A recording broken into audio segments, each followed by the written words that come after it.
જય માતાજી, જય ઠાકોર સમાજ. અત્યારે આપણા જે ન્યૂઝમાં ઘણા બધા વાયરલ થઈ રહ્યું છે, વિધાનસભામાં ઘણા બધા કલાકારો બોલાવ્યા અને સરકાર એમ કહે છે કે અમે બધાએ કલાકારને બોલાવે છે. તો અમારે એટલું એવું કહેવું છે કે તમે 2-3 સમાજના કલાકારો બોલાવશો અને પછી એમ કહેશો કે અમે બધા કલાકારને બોલાવે છે, તો એમાં અમારા ઠાકોર સમાજ નથી, એમાં બીજા અન્ય સમાજ ઘણા બધા છે. આપણે જેમનું નામ નથી લેવું, કારણ કે આ ટોપિક સમાજનો એટલે આપણે કોઈ વાત વિવાદ કરવો નથી.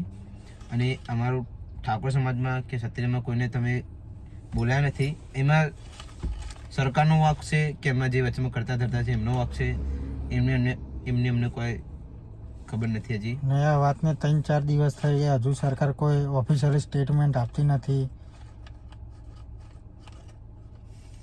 તો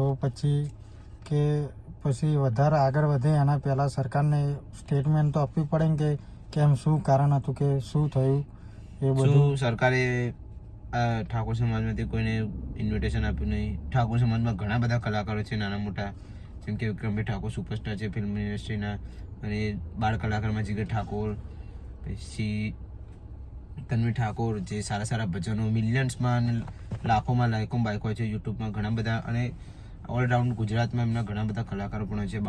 બાળ કલાકારોના ઘણા બધા લાઈવ સ્ટેજ ઉપર લાઈવ પ્રોગ્રામ ઘણા બધા હોય છે. તો સરકારે એમને કેમ ના બોલાવ્યા? તો ખાલી સરકારને 2-3 સમાજ બોલાવીને અમે સરકારે એટલું કહી દીધું કે અમે બધા સમાજને બોલાવ્યા, બધે સરકાર રાખ્યા, તો તમે એમાં જાતિવાદનો ભેદ કરો છો.